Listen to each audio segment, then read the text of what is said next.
মৃণাল সেন ছিলেন ভারতীয় প্রখ্যাত বাঙালি চলচ্চিত্র পরিচালক, চিত্রনাট্যকার ও লেখক। সত্যজিৎ রায়ের সঙ্গে এক বন্ধনীতে উচ্চারণ হয় তার নামও। 1923 সালের 14ই মে বাংলাদেশের ফরিদপুরে জন্মগ্রহণ করেন মৃণাল সেন। ফরিদপুরে থাকাকালীন তিনি সেখানেই উচ্চ বিদ্যালয়ের শিক্ষা সম্পন্ন করেন।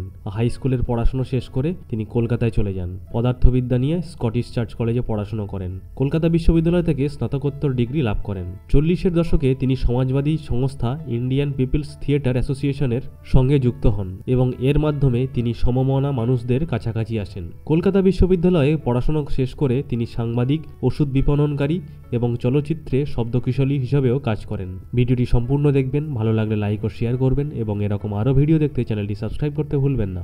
আজীবন বামপন্থায় বিশ্বাসী Mrinal Sen communist party of ইন্ডিয়ার সাংস্কৃতিক কাজকর্মের সঙ্গেও যুক্ত ছিলেন, কিন্তু কখনও পার্টির সদস্য হননি। পরে রাষ্ট্রপতির মনোনীত সদস্য হিসাবে মৃণাল সেন ভারতের পার্লামেন্টেও গেছেন। 1955 সালে মৃণাল সেনের প্রথম পরিচালিত ছবি রাতভোর মুক্তি পায়। এই ছবিটি বেশি সাফল্য পায়নি। তার দ্বিতীয় ছবি ছিল নীল আকাশের নিচে, যা তাকে স্থানীয় পরিচিতি এনে দেয়। তার তৃতীয় ছবি 22 শ্রাবণ থেকে তিনি আন্তর্জাতিক পরিচিতি পান।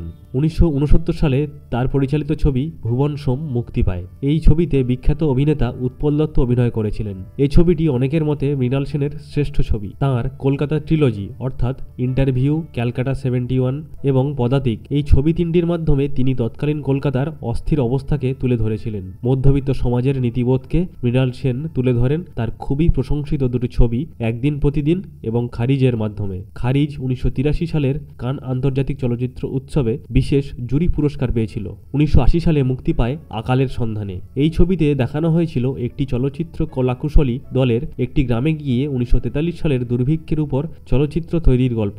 কিভাবে 1943-এর দুর্ভিক্ষের কাল্পনিক কাহিনী মিলেমিশে একাকার হয়ে যায় সেই গ্রামের সাধারণ মানুষদের সঙ্গে, সেটাই ছিল এই চলচ্চিত্রের সারমর্ম।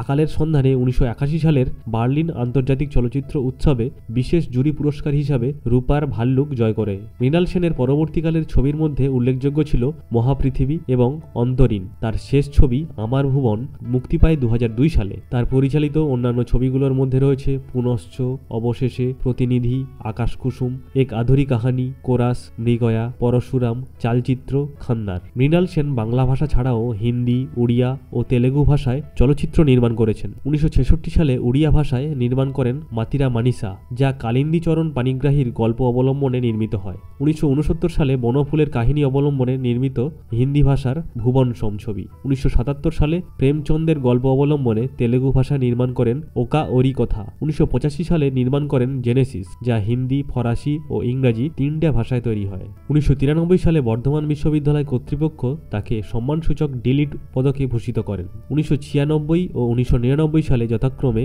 যাদবপুর বিশ্ববিদ্যালয় ও রবীন্দ্রভারতী বিশ্ববিদ্যালয় তাকে একই সম্মান জানান। পদ্মভূষণ, দাদাসাহেব ফালকে সহ নানাবিধ পুরস্কার রয়েছে পরিচালক মৃণাল সেনের ঝুলিতে। 2000 সালে রাশিয়ার প্রেসিডেন্ট ভ্লাদিমির পুতিন তাকে গার্ড অব ফ্রেন্ডশিপ সম্মানে ভূষিত করেন।